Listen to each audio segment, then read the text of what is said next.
Not had a bad race. Not had a bad bit of anger. It's taken after you. There's a lot of passion coming out from this fella. Managed to hold down 6th for most of the race. Aiming for 5th, but bit of a stretch. Yeah, B Racing team in P5, 23 seconds away. It's getting pretty hot and passionate here in the WTF1 Virtual GP. You'd think that there's like cash money on the line, but there really isn't. There's like a few trophies, and that's about it. Let's head out and out away from this dark zone. It seems like everyone seems having a bit of fun, having good fun. Everyone seems happy. There's lots of pizza as well was involved, which obviously makes a lot of people happy. And I think that's pretty much it from me down here. I might join in once again towards the end of the race and check in then. Back to you, Callum.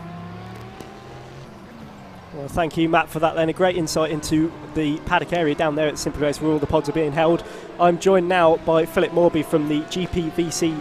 GPVWC. There we go, I nearly got it there. Team currently in 3rd position, actually, because Veloce have dropped down to 4th place as WTF1, as Matt said, recently, they're going to make a pit stop very, very soon. So thanks to Matt for that insight. Also trying to organise his drivers as best as possible, as well as organising the event and all the rest of it. So very busy man today. But obviously, you've already, I'm guessing, been in the car already. Yeah, so how are you finding it here today? I did. This is my first time here. It's really nice setup. Really enjoying it. Yeah, I was in the car 2nd. So Jack got us off the line. Did a really good start, and sadly got turned around at turn 2 with the Volci guys. And then, yeah, it kind of got us. We were holding 4th, okay. I jumped in the car. We were kind of holding 4th right.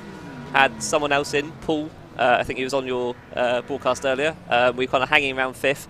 It's funny because we're currently fighting I think it's the B2B Racing team, who's just behind us. They're actually the pod next to us as well. So we're kind of having a bit of banter with them, getting on really well. And yeah, they're kind of 3rd, 4th, and I'll take that. Best of the rest at the moment. Absolutely fantastic. So you guys then doing a very good job and moving up the order slowly and gradually throughout this race. Obviously we've got a nice little battle on here as well, actually, as we cut to the live feed. So Veloce Esports racing with this BMW here, pod number 3. So that's the Inui Racing Spirit team. Yeah, they had an unlucky start. They got caught up in a load of shenanigans early on, and they've kind of been. They were right at the back and kind of started bringing themselves up, and they've done really well to get back up to 7th, and now it's they're finding it a little bit tougher now to fight with the guys in front. But Absolutely. Yeah, they've been really good to watch. Oh, we've got a BMW trying to do a reverse entry into turn 10, but not making it stick. There was also a car going into pit entry a bit squirrely, so we just missed that off camera. But yeah, car definitely having an interesting pit entry just a few moments ago there that some of you spotted on YouTube as well. So WTF1 now, they've just pitted then, I'm guessing, and the gap is 3.7 seconds. We've got 1 hour 20 left on the clock, and it couldn't be closer for the lead now. So we're going to cut to the race leaders very, very soon, because it's very, very close for the race lead. And we'll see how WTF1 are going to fend off Prestige Esports then. They're right nose to tail. We're going to cut to them very, very soon. There they are, in fact. So this is for the race lead. So we've got WTF1 and Prestige Esports then all over the back of them as they go into turn 7. Oh, very, very close indeed. So WTF1 actually really one ride. They're side by side going through the left-hander, but don't need to make it stick. And Prestige hang on to 2nd place, but WTF1 are squirming to try and control that car, and still WTF1 hold on to that position for the moment, but it's so close here between the two Porsches. WTF1 just come out from a pit stop, so potentially a new driver in there. New driver in the cold tyres. They're going to have to get a lap or two just to kind of get them up to speed. Absolutely. Oh, he's going to try the outside. Absolutely, so Prestige go to the outside and they make the move stick, so Prestige potentially moving up into 1st place if they can try and get the door shut. Yes, they do, but now WTF1 are going to be right on the back of them as Prestige actually dive into the pit lane. So we had a 1 lap battle there between the leaders, and then a good battle. Alternate strategies, but still I think it's definitely going to be interesting come the end of the race to see how those guys end up finishing orders, but still a really, really interesting battle there, and it was great to see them so clean as well. Right, there was a few moments where they were a bit too late on the brakes and all the rest of it, but still fantastic to see. We've got Prestige now in the pit lane, so potentially a new driver going into that car. Like all endurance racing, it's going to be, last hour to go, it's going to be a lot about also just kind of traffic and playing around with that, and just kind of making sure you're kind of out of the way, making sure the traffic is aware. We've had some interesting, some run-ins have been fine, and we can just kind of get straight, people do back off really nicely. Some people, it's this whole kind of idea of using R Factor 2, it's new to them. They're kind of getting themselves up to speed, understanding how real racing works. So you don't really know who to be careful with and who you can attack. Absolutely, and also the drivers, they're not just worrying about what's on track, they also have to worry about their fuel levels, managing the car to the end of the stint, obviously trying to potentially fuel save as well. We've got a car exiting the track a bit too early there and going out of the white lines of the pit exit, but still, they have to program their next pit stop as well, so they have to choose how much fuel they want to go in, and they have to do that whilst they're driving, which is very, very difficult, especially in this 4-hour endurance race where they have to make sure they put their fuel into the litre to make it exact. We've got a few cars potentially battles for position. Prestige going slightly wide there, potentially on new tyres. It doesn't look like they changed tyres in that pit stop, but maybe the new driver just settling in. We've got a replay here, so let's see what happened then. This is WTF1 potentially a few moments ago, just getting a bit too squirrely on the brakes, missing the apex by quite a long way. Held it. But getting back onto the track. That was quite well done actually from the driver of the WTF1 car. So well done to, I think it's still Alex Gillen in that car at the moment.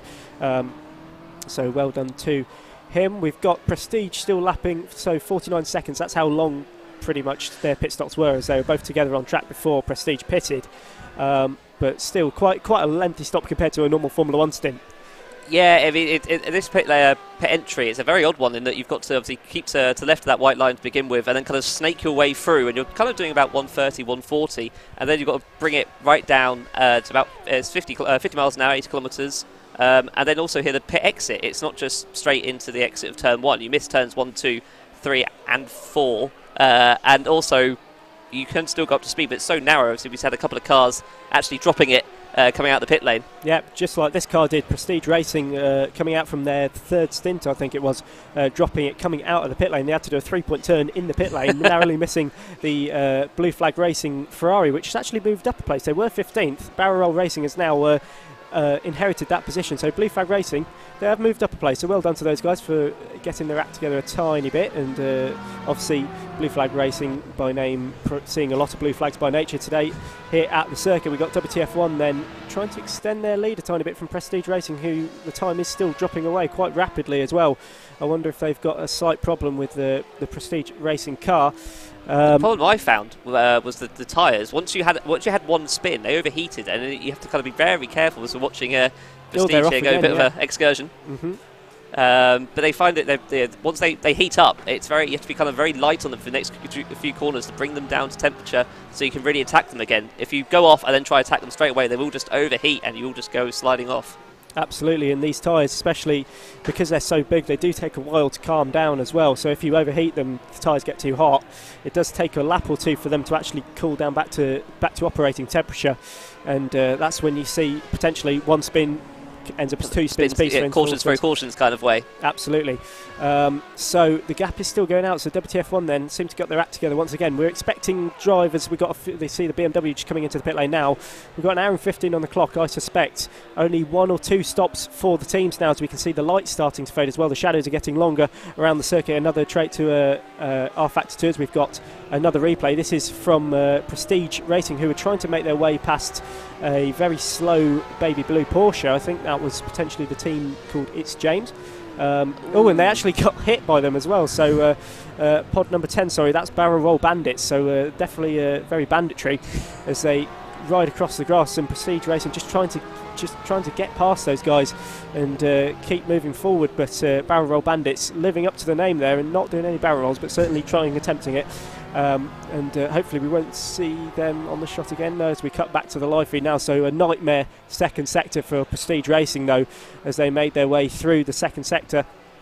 And on the next lap around you can see just how far they've managed to drop the Barrel Roll Bandit Racing team. And we're now getting kind of lap cars lapping other lapped cars, so you can be catching up the guy ahead to lap them while you're about to get lapped yourself. So suddenly you've got 3 cars all trying to work out where they need to be on the track, and that again is kind of throwing up problems. And we've still got over an hour of this, which is going to really make. Oh, there's another one there as well. Absolutely. So we've got pod number 7. That's the WTF1 B team, in fact.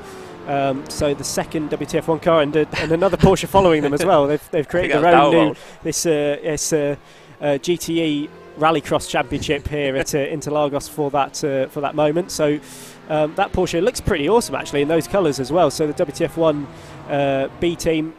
Then I'm not sure who's piloting that car at the moment. It says Chris Wood on our spreadsheet, so we'll stick with that. I think they're about to pit. They've got the pit entry light on, but nope, not for this lap. Fair enough.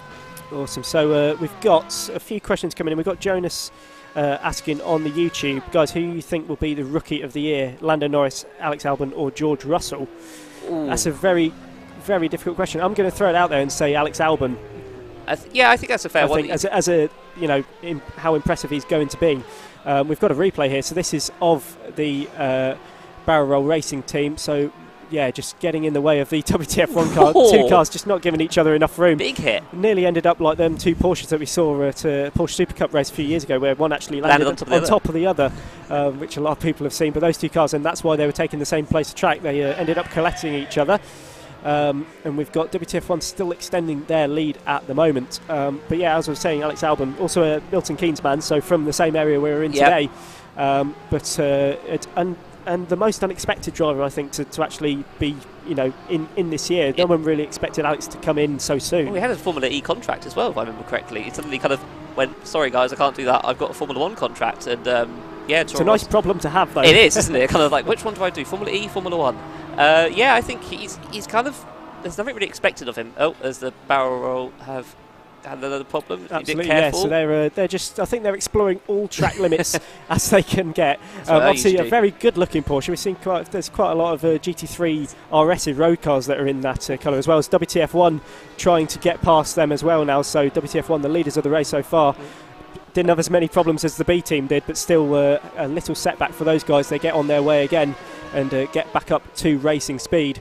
But yeah, I think for me this year, Alex Albon definitely going to be one to watch in the Toro Rosso car. Obviously, Lando Norris as well, massively anticipated British driver. He's got a big weight on his shoulders. That's a huge weight on his shoulders, but it's fantastic to have. For the last few years we've had, excluding Jolyon Palmer from a few years ago, we've only had one British driver, Hamilton, on the grid. Now we've got four, well, excluding Alex Albon, who's, I don't know if he's racing under a Thai flag or not. Maybe someone will be able to confirm that in the chat, who's really into Formula 1. But still, is here back in the UK. It's still great to have him competing as well. It's interesting that we've got, obviously, Lando second place in F2, kind of a big weight on his shoulders now to represent McLaren. Then you've got George Russell, F2 champion, who, from the looks at F1 testing, is a team that kind of will struggle near the back. So he's kind of the one with not much to lose. I think he can kind of, like, if he can show that it's the car that's kind of the issue and not him, and he's up against a great driver in Kubica. Really looking forward to him coming back as well, kind of hopefully helping to teach him. But then Lando, you've got Carlos Sainz, he's still young, but also very experienced. Absolutely. We've got William asking on the chat, where do you think Red Bull will be in Australia? I definitely think podium, I think, is on the cards. So obviously we've seen Mercedes in F1 testing. They did a lot of long run stints, so they didn't do a lot of fast lap pacing, especially only towards the end. But we've got Jay Robe saying Alex will be racing, he's got a Thai flag on his helmet, so maybe that gives us an indication of what flag he's going to be racing under. It's about 3.5 for internet F1 yeah, maybe. Maybe they could do a half and half, potentially. Exactly. But we've got a nice little battle on here. We've got a Porsche and a Ferrari. Oh, that was a massive hit. There's a cry out from the venue as the Ferrari completely misses its braking point. It's like Singapore start 2018 as those guys. The Porsche got going again pretty quickly, actually. We'll get a replay of that for you up on the stream. That's actually WTF1, so what happened to these guys here coming through turn 1, turn 2, and oh, that was the replay, sorry. So we're going back live now. But it's interesting, we're seeing all these incidents happening, but we haven't actually seen WTF1 or Prestige actually be involved in it, and that's what it's about. If you kind of make yourself consistent, kind of keep doing your laps, stay out of trouble, and that's where you'll be. And that's kind of, Veloce are now back up there, GPVWC, that's kind of like, as long as you're not involved, even if you're doing a couple of seconds a lap off the pace, as long as you're consistently doing that, and that's kind of what I was doing because I'm definitely not the fastest. That's kind of like, that will actually help keep your position. It was, and it was a hell of a hit as well from the Ferrari there. Luckily, we don't have damage on today because there are a lot of people that haven't been to Simply Race before, and if they have damage, then they're just going to, damage causes more damage. In fact, because the car becomes more uncontrollable to drive. And so we've decided to run with the damage off today, which some may think is the correct decision. But there's still penalties for collisions like that, so that will be investigated by our race director, Grant Lyman, who will then have a look at that, say whose fault it was. Clearly it was the Ferrari's fault, but still he'll investigate it and then issue out any penalties that we may have. So there's still racing pedigree here. It's not just having a bit of fun. We do actually have a serious race on our hands, and it isn't over yet. We've got still over an hour to go. We've got WTF1 leading from Prestige and Veloce Esports, and those guys, Veloce, haven't had a clean run. We're expecting those guys when we saw the name this morning, and all the guys turned up. They're all branded up and they're ready to go, and they were extremely fast in qualifying, but still not pulling it out in the race so far. And taking it, obviously Prestige have got a lot of pro drivers in it as well. They've got a few British Touring Car, GT, NASCAR drivers in as well, but WTF1 leading the way. We've got a BMW off. That's the 11th place car of I think it's actually Dive Bomb Racing. It says 11th on the side of the car, but it's actually 12th now. So Dive Bomb Racing then being overtaken by Scuderia Dino in that Ferrari. You said about the damage, which is something interesting, because I know a lot of my friends are like, oh, it's not really real if it's not taking damage. And it's kind of, in terms of esports, we see these kind of like proper extreme racing with damage on, and you think, oh, I want to be that good. You've got to start from somewhere, and I think it's brilliant that today we are kind of like saying, yes, okay, we need to do fuel management still, you need to look after tyres, but in terms of overall damage of the vehicle, if you'd never done esports, never done kind of something like this before, you saw what happened on lap 1. We wouldn't have any cars left. Absolutely. So, making sure it's that balance between, try and make it as realistic as you can, but kind of make it kind of accessible to everyone, which is a real key thing, I think, here. Absolutely. And if there is, people out there that want to participate more in the Simple Racing events that we run here, we actually do a Simple Race Championship. Actually, I'm going to cut towards this. This looks pretty awesome. So we've got 3 cars all going into turn 1. We've got the Scuderia Dino Ferrari up the inside of the grey Corvette. I think that's team. It's James. Potentially. Yeah. Yep. So not Valtteri. It's James. It's just James. So I don't even know if there's any Jameses in that team potentially, but we'll have a look at that. They're very, very close on the exit of turn 3 there. So I think the Ferrari's actually getting the blue flags to move out of the way, because but they look to make a dive bomb into turn 4 potentially. No, they just miss out. But that Ferrari, I'm not really sure what they were planning to do there, but sliding a bit on exit for the Fault Shark GP BMW that's currently we're on board with at the moment. And that's the difference there. You saw that yellow Ferrari, it had the blue flags, wasn't really adhering to them. He could have just slightly backed off on the straight there, and then differing it to that. Okay, yes, we've seen that Dive Bomb Racing go round a few times, but actually, as soon as he saw that there was a faster car coming up behind him, he just kind of like, yep, okay, I'll get on the straight, I'll just back off the power, let this guy through, and then to him, he can now watch what happens if he's racing these guys ahead of him. Absolutely, but they've got to be careful. The Porsche and the Ferrari almost definitely collided there, and they can see they're actually stuck on the apex. We've got loads of cars all trying to find their way through the end of the second sector. And that green car just made 2 places. Like I said, just backed it off, just let the guys do their own thing. And absolutely, and we've got the leaders, the WTF1 car, actually in the background there, so they're trying to get past this lap traffic as well. So I'm guessing they'll be trying to take their time. They have got an 80-second advantage there, I think, a pit stop ahead, because Prestige have pitted relatively shortly. But we can see the Ferrari. I know there's a bit of smoke coming out the back of it, but don't worry about that. That's just when you downshift a bit too early, you overheat the engine, but it doesn't actually do anything to the performance of the car. Puts the driver behind off a little bit though, doesn't it? Yeah, absolutely. It looks like a little smoke screen, a little choo-choo train as it goes down towards turn 1. The blue flags are flashing for it then as it goes. We're on board with WTF1. They've got a baby blue Porsche up in front of them who just manages to get out the way as well. So the BMWs then, they actually flew past that traffic and was able to make ground. And as WTF1 are doing likewise, we're on board with them as they come down towards turn 5. Ferrari's on the brakes, the Porsche's on the brakes. The Ferrari's missed the apex, and so is the Porsche, but the Porsche gets on the power sooner and makes his way past the Ferrari. So a bit of a sketchy moment there, but they made it stick. Yeah, just about make it stick there. Was we're just going to see the Ferrari has kind of. Again, there's another example where there's blue flags there. He could have easily kind of not have gone off circuit and just kind of slightly lifted there. Shift the gear early, just kind of let him go, and luckily no chaos. But again, WTF1 guys just getting through, no hassle, making the stuff stick, and still holding that pretty good lead. Absolutely. So It was great to have you on the feed, Phil. Thanks for joining us. It's been absolutely fantastic. We're going to get another guy on the feed now because they're all queuing up to have a go. We've also got Isaac Price actually in the queue as well, so we'll try and grab Isaac after this man joining us here. If you just want to introduce yourself, sir, and tell us a bit in the team. I'm Adam Rogers. I'm driving for driven for Blue Flag Racing. Oh, okay, fantastic. And you've actually moved up 2 places since the earlier on in the race. And you guys, obviously, I'm guessing you're all pretty much novices to sim racing before. None of us knew each other until we met today. So yeah, that was I think coming into it, we just said, look, let's just go out there and have fun. If we can get further up, then we can get further up. It'd be great fun. Absolutely. And you guys actually on screen right now then, so the Ferrari, how are you finding the balance of the car? Obviously it's a mid-engine car compared to everything else, the BMW front engine rear drive, the Porsche's rear engine rear drive.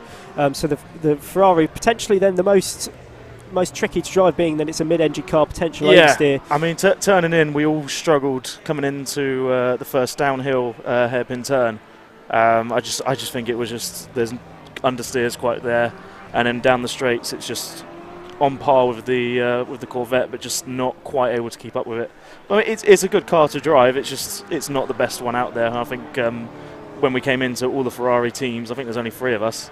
We all just said, look, if we can keep up with each other, it'd be great fun. If not, then we'll just have some fun. Absolutely. Obviously, these cars have all been bopped, which is BOP, as we can see Veloce just coming out of the pit lane. So BOP is balance of performance for those of you who haven't really watched GT racing or anything like that nature. So basically all the cars are regulated. It's not just power to weight ratios and all the rest of it. It's how the balance of the car, the lap times of the car over a stint, and obviously the fuel and how they drink fuel, because they've got different engines and aerodynamics and all that work as well. So series organisers work incredibly hard to make sure that the BOP for GT3 cars, GTE cars, GT4s are as close as possible in their championships, and basically that's similar to what we've done here at Simply Race today. And it's great to see we've still got, all manufacturers within the top 6, which is still great to see. Obviously we had that fantastic battle between Veloce Esports, WTF1 and Prestige earlier on, as well as GP VWC as well. So 4 manufacturers in the top 4. 3 manufacturers in the top 4, but still it's great to see how close they were, especially in qualifying. The Corvette and the Porsche were separated by thousandths of a second, so it still shows how close those cars are. But really for the Ferrari, I think it's more driver dependent in terms of if a driver enjoys more understeer than oversteer, all the rest of it. So you're able to pick and choose that here at the event as well, so you don't have to stick to one car. If you prefer a bit of oversteer, maybe you go for the Corvette, because it's very, very probably the most powerful out of all of them. If you prefer a bit more understeer, then the BMW is probably your choice because it's the heaviest. But that's the joy of GT racing and endurance racing as well, and sim racing, as you're allowed to pick your own car. If you bin it, no damage, whereas if you bin these cars in real life is a 6-figure sum. Almost certainly. Absolutely. So as we watch potentially Prestige Esports then just going up the hill, and we're back with Veloce Esports as well. We've got the 11th pod, so this is Team It's James in their Corvette, so it's not Valtteri It's James, it's just James, and we've got Ed Kenton in that car for Team It's James. We've also got our partners down there, Anytime Fitness and Vidrate, who are exhibiting here today at the Simply Race facility. So it's great to have those guys joining us on board for this fantastic event held by WTF1. We've got 90 drivers here, 20 spectators, and then 10 of the crew, so 120 people all in the Simply Race facility today. It's a buzz atmosphere, and it's absolutely fantastic. And maybe one day, if we have another one, then you've got to come down and join us for that. Matty Gallagher just overlooking proceedings as well, as he comes into the commentary booth just to have a look around and then head back out. He's been very busy today, chatting to a lot of people. He has. I don't know if you saw it earlier, but when Prestige came into to the pits, he was getting a bit worried with WTF1 and his team getting within half a second of the lap times. So he was quite panicky. I don't know if you saw that or not. He was. We've got Team It's James going rally crossing for a bit, so in their Corvette. Luckily, the ride height isn't as low as the Ferrari, and they're able to get going again. We've got Prestige just coming out of the pit lane then in second place, so looking quite stern at the moment. We're approaching the final hour mark. Who do you think has got... who do you think at the moment will win the race? Are you going to find curveball? I think WTF1 will get it, but I think Veloce will get ahead of Prestige. I've got that feeling in my head of just they keep getting a little bit closer every lap. I think they'll have it. Absolutely, it's quite difficult to see, obviously, because we've got the number of laps to the leaders. I think it's quite close between Prestige and Veloce Esports at the moment, so we'll see whereabouts those guys are out on track. Obviously, Prestige is just ahead. We've got a replay coming up. This is of Team It's James. We've got a car off there, so that's the BMW spinning in front of, and the Corvette just panicked. Got onto the brakes way too early, coming out of the corner. The car goes light there, and being on the brakes like that, the brakes just, the wheels just lock up. They've probably actually maybe gained a tiny bit of time there by skipping that whole corner. But we'll let them get away with it, because it was their fault, but it wasn't really their fault. So we'll let them break away from that. Then Prestige still on for a podium position. Then we're watching them at the moment. Not sure who's in the car right now. Let's just try and have a look on there. It looks like James Archer potentially in that car. So I believe that's one of Matty Gallagher's friends who's joined us down here today. And if you've got any questions, just fire away at us on the YouTube feed, and we'll answer them for you as best as we can. So 117 laps to the good then for WTF1. We've got the rundown after, well, going into the final hour. 3 hours completed, 1 to go. We've got WTF1, Prestige Worldwide Racing in second place, Veloce Esports in third place, GPWVC, nope, I got it wrong again, VWC, sorry, in fourth place, with BW Racing Team in fifth. We've got the GP2 engine in sixth place, homage to Fernando Alonso there for sure. Seventh place we've got Inui Racing Spirits in homage of Taki Inui as well. Team 8, probably, well, in 8th position, probably my favourite name out of the whole. Oh, thanks for that. Out of the whole race itself. Cecil the Wang. What was the meaning behind that? Cecil the Wang. I think they were just trying to think of something funny for their wing name, because it's just massive on the Porsche. That's true, and they actually got their we'll call it a wing wang, stuck on the barrier earlier on as well. Oh, really?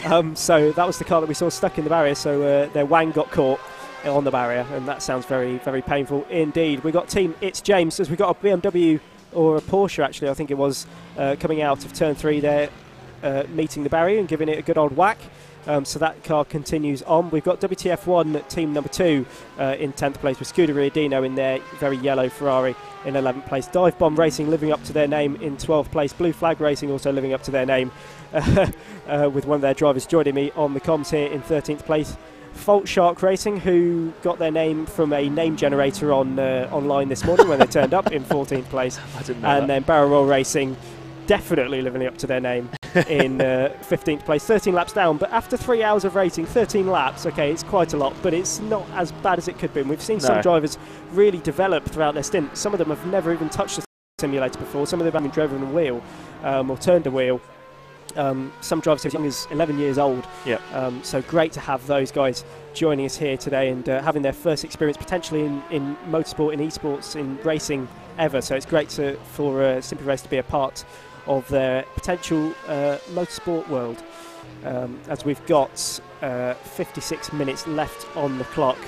We're probably going to get Isaac Price on the comms for the moment. It was fantastic to have you. Thank you so much for coming and coming to see the WTF1 squad here at Simply Race today. We'll get Isaac Price over onto the comms now. A lot of you will know Isaac, so if you want any questions, obviously get them in. Isaac Price, I haven't seen Isaac since World's Fastest Gamer at McLaren, but it's nice to see you once again. Yeah, nice to see you too.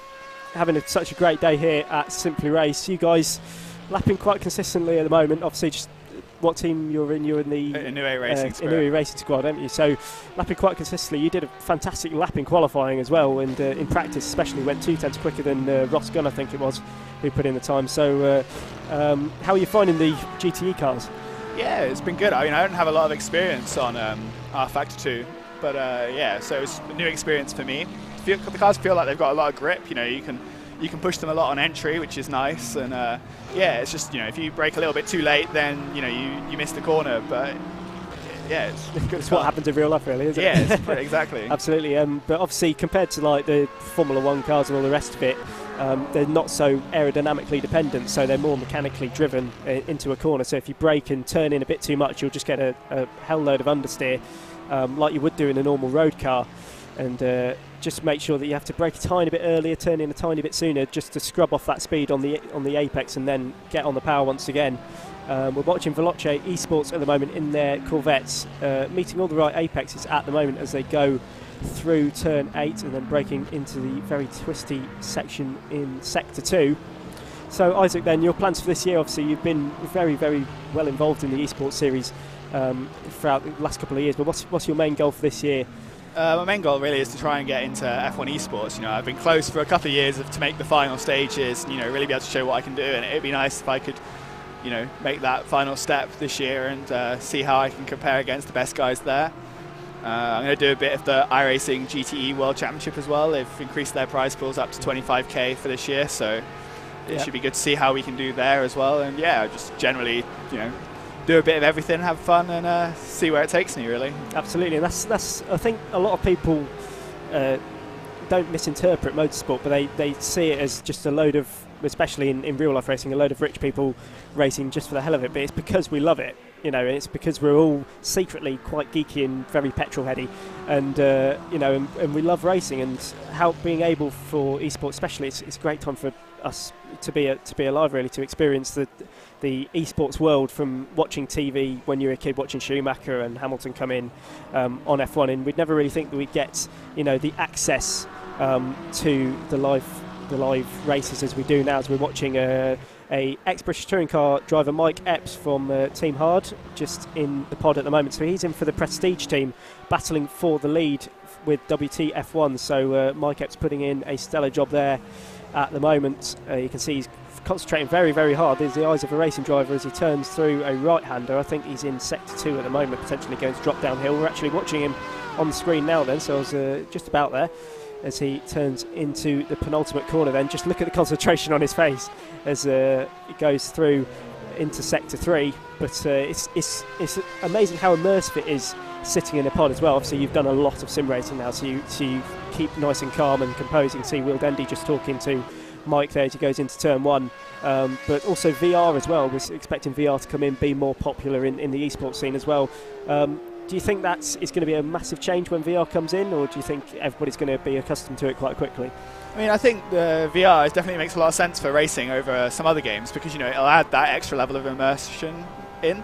I don't think it's there yet at the moment for the top level drivers to use it, because they find that it makes them a bit slower, I think. But yeah, it's definitely going to be a good thing when it comes in a little bit more seriously. I mean, I've never really tried it, so I can't really say too much about it. But absolutely, yeah, we have actually got a VR pod here today that, if you haven't tried, you've really got to try it out, as well as a Batang machine, which is a reaction tester. So basically it's a big frame with a load of buttons on it that you can press how many in 60 seconds is the record. I think Ross Gunn holds it, who's a GT driver in the Prestige team.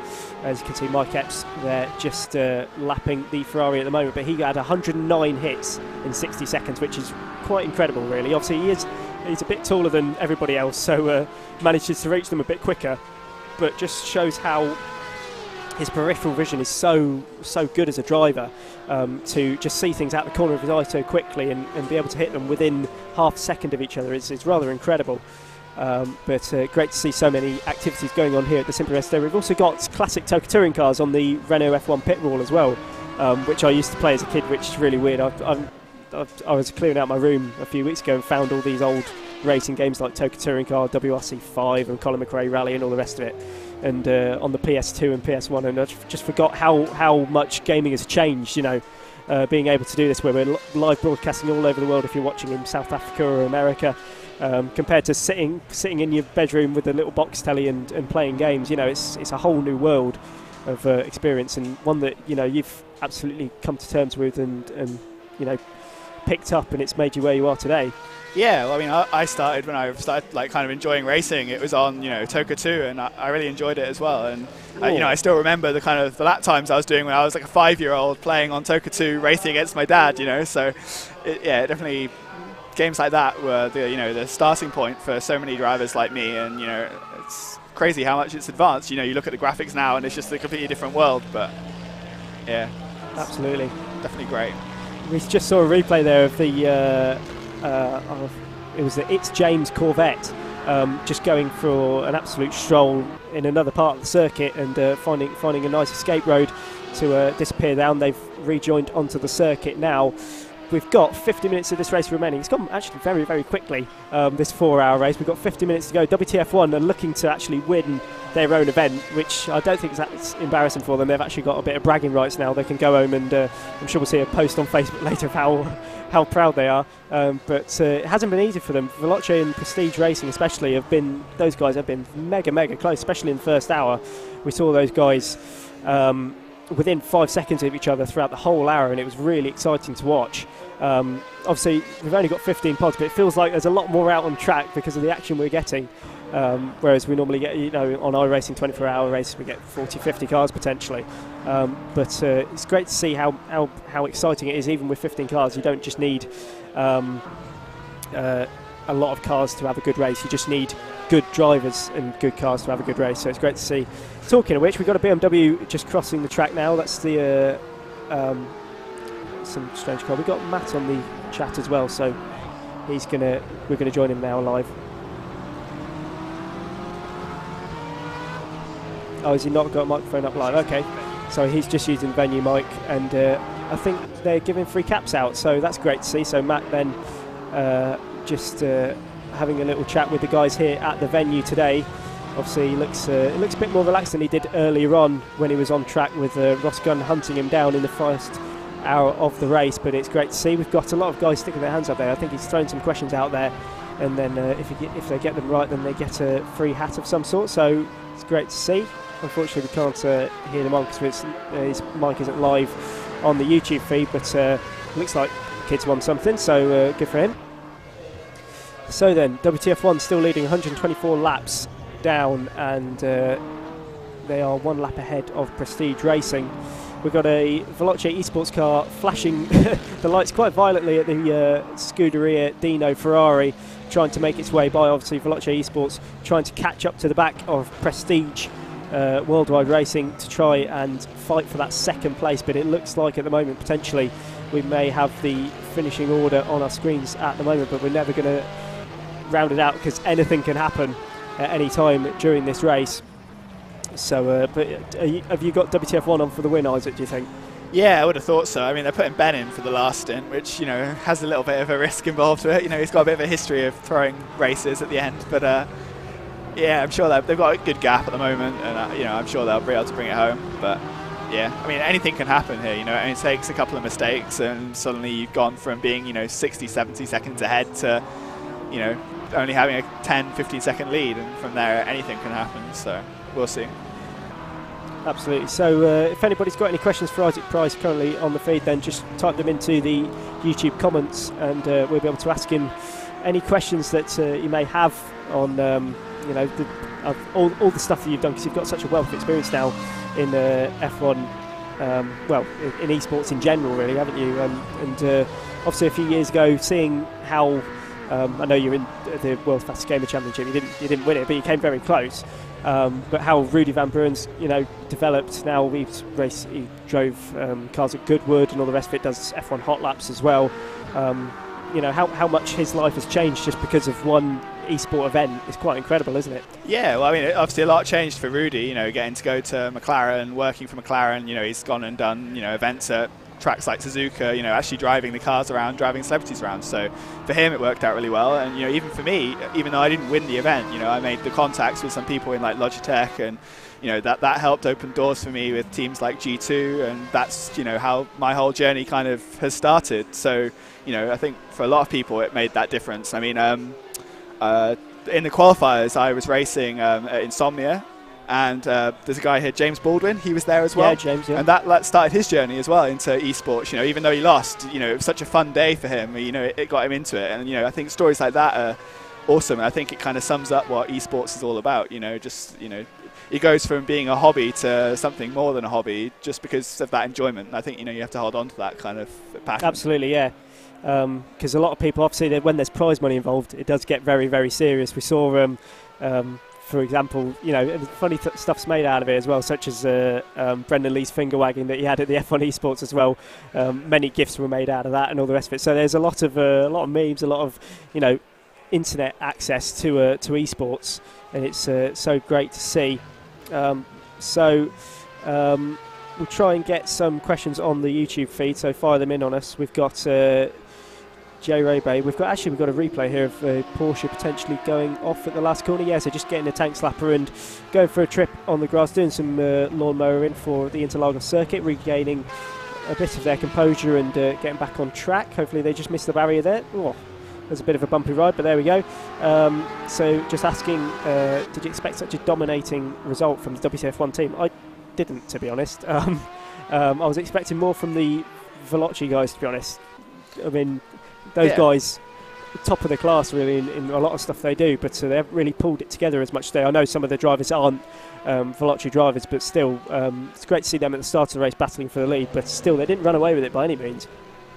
Yeah, I mean, the WTF1 guys have got quite a good lineup behind it as well. You know, it's not necessarily all just WTF1 drivers. You know, they've got, you know, guys like Ben who are good on games like F1, and they've got Graham Carroll racing for them as well. So, yeah, they've got, who's obviously Red Bull Esports. So, yeah, they've got a lot of good drivers there, not just the kind of WTF1 content creators. And, you know, Matt's obviously been a really good driver, and that's how he kind of opened the door for himself at WTF1 in the first place. So, yeah, it's not really a surprise. You know, I think a lot of people here are kind of, you know, you've got a few good drivers in other teams, but, you know, they don't necessarily have the whole lineup there. So, yeah, I would have expected Veloci to be winning. Yeah, that's who I would have picked before the race. But, you know, that's the beauty of racing. You know, you get surprises. That's the unpredictability of it then. So we've got the Scuderia Dino Ferrari on your screen at the moment, pod number 15. Those guys are in 11th place, 8 laps down on the leaders, just behind the WTF1 number 2 team.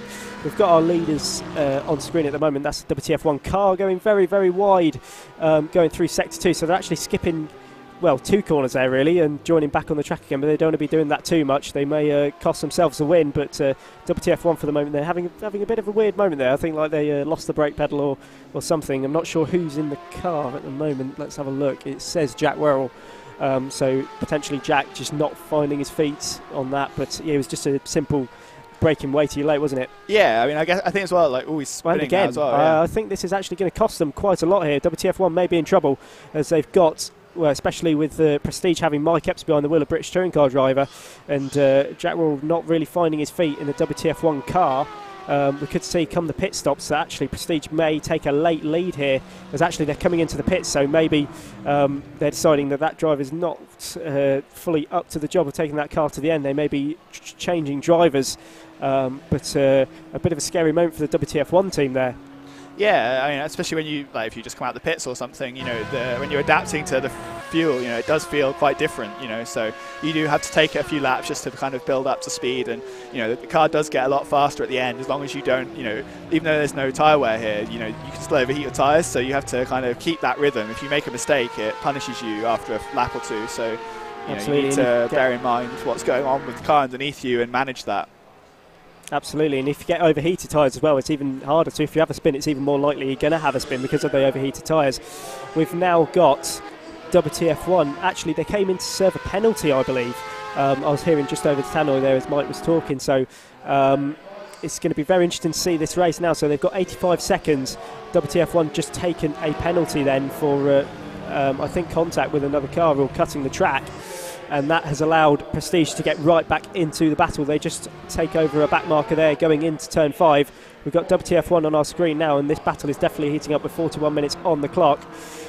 We've got 2 Porsches battling for the lead, and then Veloci Esports in their Corvette. So let's see how WTF1 get on then. So going into turn 6 and 7 through sector 2. I think this is a very good track to actually host this kind of event as well, because everybody obviously in the Formula 1 grand scheme of things knows the track quite well. It's quite simplistic, but it is very, very tricky in many ways as well, especially this downhill left-hander. You don't want to be flat on the throttle, especially when you've got a bit of tyre wear as well, because you can easily go onto the AstroTurf on the outside, and as you can see from this Porsche now as well, going off the road once again. WTF1 losing quite a lot of time at the moment, but it's quite realistic compared to the real thing as well, isn't it? Yeah, I quite enjoy this track as well, because it's a track that kind of rewards it if you hustle the car a little bit and push the car around, and, you know, take risks. So yeah, it's definitely fun from that perspective. Absolutely. Is that the WTF1 car coming in again?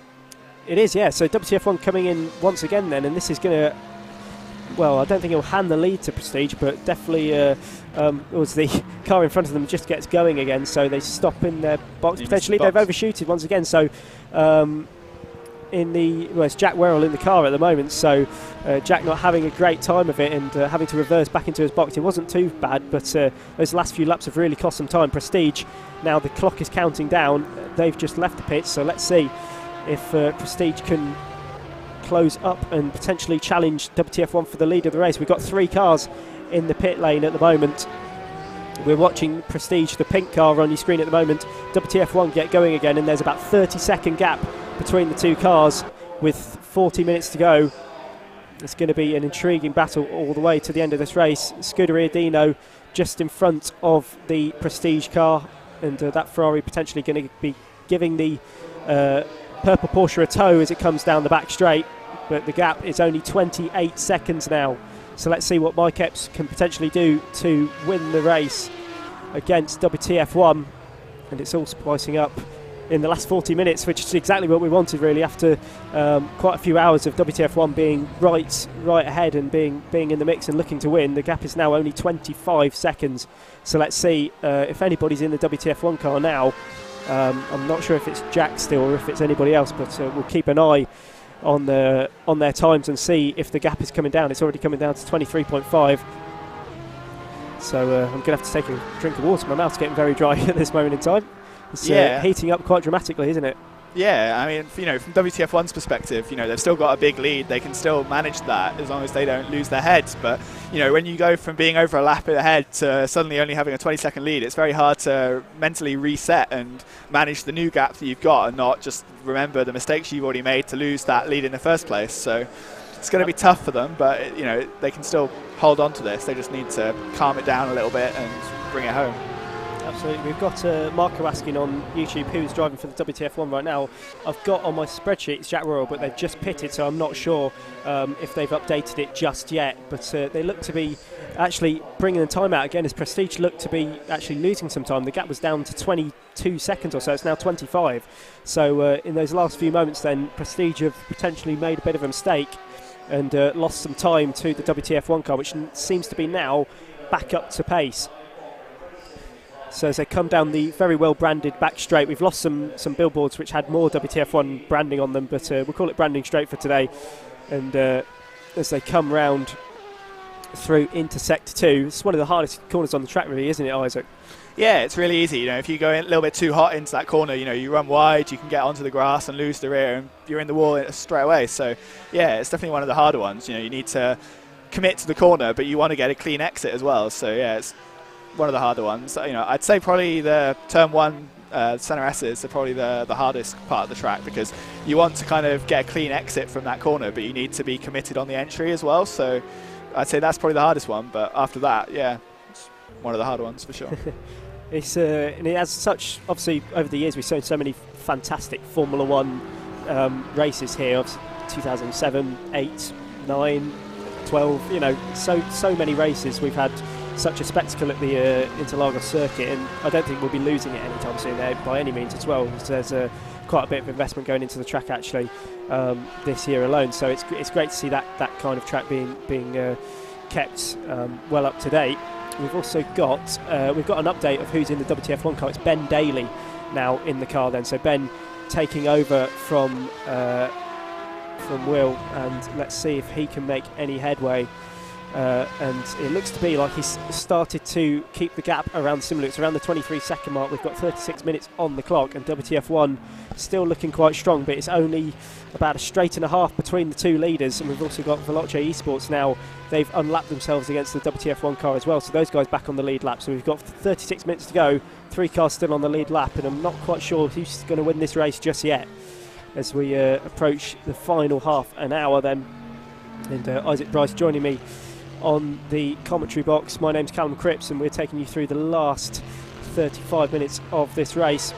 So Ben Daly now then in the WTF1 car that we're watching on screen at the moment. A nice kind of matte blue finish on that car, which looks fantastic. It's great to see as they then head out of Sector 2. The gap is coming down quite dramatically. It's out at 21 seconds at the moment, and there is the Prestige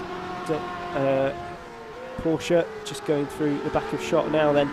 So into the braking zone, keeping it nice and smooth. I think one of the pro drivers in there at the moment, I think it's still Mike Epps. Potentially they may have changed driver, it might be Russ Gunn. It is Epps, okay, we're just getting confirmation from that from Luke, so thanks for that. But Mike Epps then, ex-British touring car driver, potentially racing in a TOCA Sport Series this year as well, after spending a year in Clio's. We've got a few questions coming in. We've got Jack asking, would you rather be an endurance racer or an IndyCar racer? Well, depends who paid me more money, but probably personally, I'd be in endurance. Really, that's where I want to be.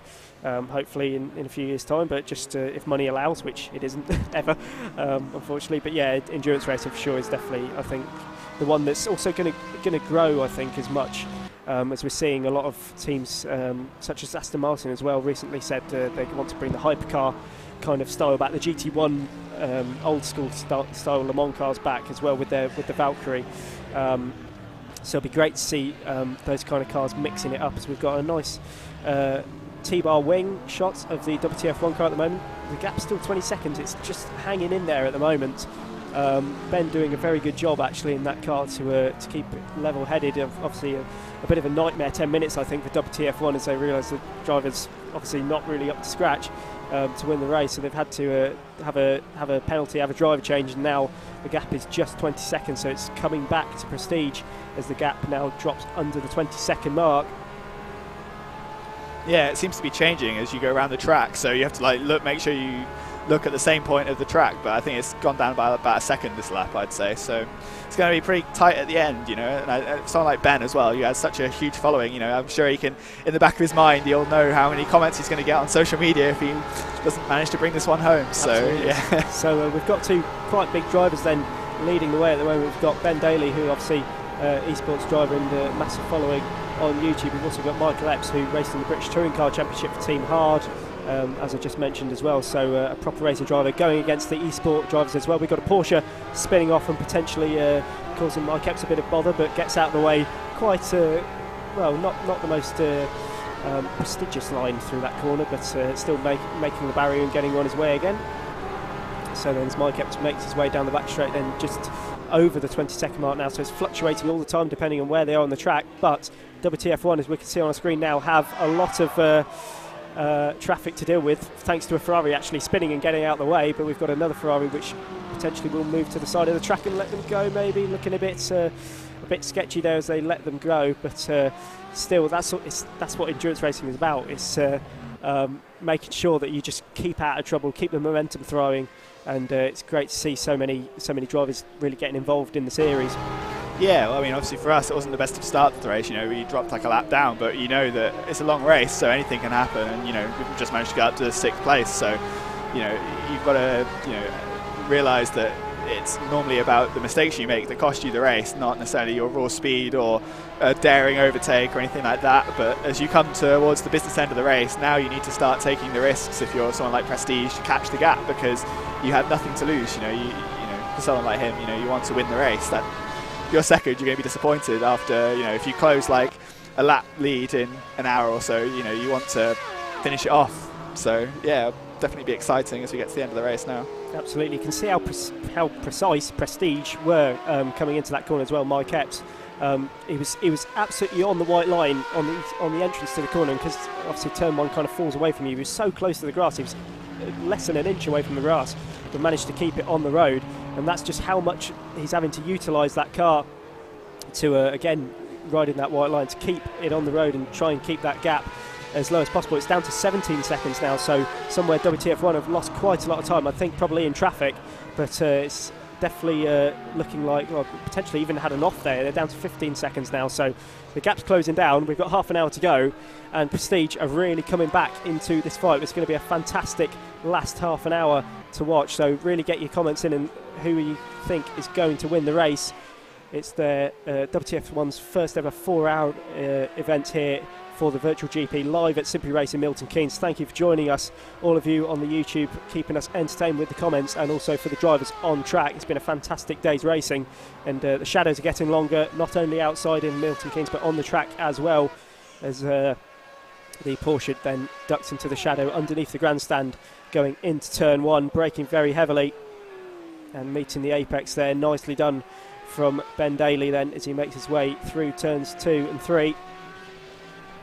So I think we're potentially going to have Ross Gunn actually joining us on the chat now. So Ross then, a GT driver as well, raced at Le Mans, he's done Spa 24 Hours as well, I think. So we'll get Ross on now and have a special insight into what it's like. So Ross then joining us on the feed now. Obviously you've done, you did the first stint here, didn't you, at the moment? So Ross then right at the front of the pack, and it was an exciting battle first half of the race, wasn't it, between, I think it was Matty Gallagher and James Baldwin. Yeah, it was really good. Obviously the first lap was a bit fraught, had a bit of contact with the BMW exit in turn 3, but after that yeah, it was a pretty good stint. I made a couple of little mistakes. I didn't get any practice in before today, so there were a few things to get used to, especially on the first stint.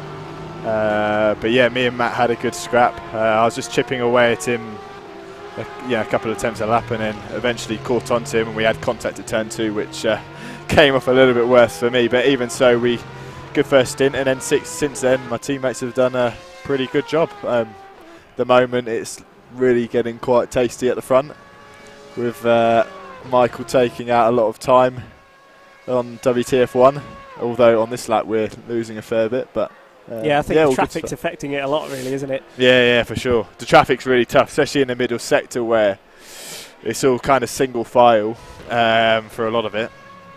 It's having a big effect on the race, especially at the front. Absolutely. So for those of you, probably the few of you who don't know who Ross Gunn is, you've raced at Le Mans 24 Hour. Bearing in mind he's only 20, I think you're like 10 days younger than me. 22. So 22, same age as me, but you've raced at Le Mans 24 Hour. Have you done Spa 24 Hours? Yeah, as well? Spa 24. So yeah, I've done quite a few of the big 24-hour races in GTs. I moved into GTs a couple of years ago. So now I've been racing in Aston Martins for the past 4 or 5 years, and I've been one of their drivers, their factory drivers, for the last year and a half now. But yeah, the Le Mans 24 Hour was a couple of years ago in 2017. That was with Beach Team, wasn't it? Yeah, with Beach Team in the GTM class. It went very, very well. We came within a minute of the podium, which was... that was one of the hottest 24 hours ever. I remember being there. Yeah, I was finished. It was so hot. I think it was like 34 degrees when we were watching the podium. It was horrendous. I was losing like 2.5 kilos a stint. Yeah. So like the weight fluctuation was just unbelievable during the race. But yeah, that was a scorcher. It was, yeah. It was really, really hot indeed. But obviously, being that you've raced GTE cars quite a while now, we're racing GTE cars today. What are the similarities you can tell from the sim to real life racing? I know there's going to be obviously some differences. You can't actually feel the car. Yeah. It's exactly underneath you. But what can you take away from sim racing into real life racing? You can take away a lot, actually. One of the key things is probably racecraft. So if you get yourself into a lobby or into a race where you're competing with pretty good drivers, then you can learn things, pretty in a cheap way. But also generally racing lines, saving tyres, fuel, a lot of the stuff that you learn in the sim is, needed to be fast in a race car as well. And you see these days a lot of the professional drivers actually use sim racing in their downtime to keep themselves sharp, especially in the winter. And it's something that I'm looking into. iRacing is obviously seen as probably the best way of sim racing, but rFactor is still pretty strong, going strong, and I've thoroughly enjoyed it. And like you say, there are a lot of similarities with driving these cars to the real life. Absolutely, yeah. And we saw, talking of esports into racing, really, we saw James Baldwin as well, who's one of the drivers who went to Race of Champions and beat Lucas Di Grassi in the shootout as well. So Race of Champions. So how impressive was that to see him cross the line in front of a Formula E world champion, and all the rest of it. So obviously Lucas Di Grassi a wealth of experience. I think he's done WEC and Formula 1 also. He's one of the best drivers in the world for sure. Absolutely. Like he's I watched that, and obviously you expect the driver to wipe the floor with him, but very impressive how he was able to jump into a real life race car, and actually probably testament to how good the simulators are, because beating Di Grassi is no joke. So no way, and it's really obviously great exposure for him, great exposure for esports as well, and it's all just ramping up, and it's amazing how big esports has become in the last few years. You know, we never expected for F1 esports championships, all the rest of it, and Brendan Lee, who's from Daventry, which we both are as well. So it's how close you are and how many people are involved in it. It's actually a very small world when you think how many people are actually involved in esports nowadays and getting involved. In FIFA, in COD, and all the rest of it. It's really impressive. The gap from your team to the race leaders is coming down by quite some margin. So Mike Epps in the car at the moment, using his real life skills in this sim and closing the gap to WTF1. We may have a photo finish going on here very soon at the Simply Race Centre. 24 minutes isn't it? left on the clock. But obviously, have you just done the one stint today? Have you done? Yeah, I've just done the one stint. So obviously, there's 6 of us here, and we've all taken our turn, roughly 40 minutes each. But Mike's going in for the hour. Obviously he's very fast, so he's doing the final hour, and he's doing a really good job at the moment. We've got a little bit of fuel to save, but he's doing a really good job of doing that. And I wouldn't be surprised if soon we get to a point where we don't need to save much more fuel, as he gets a good slipstream across the start finish.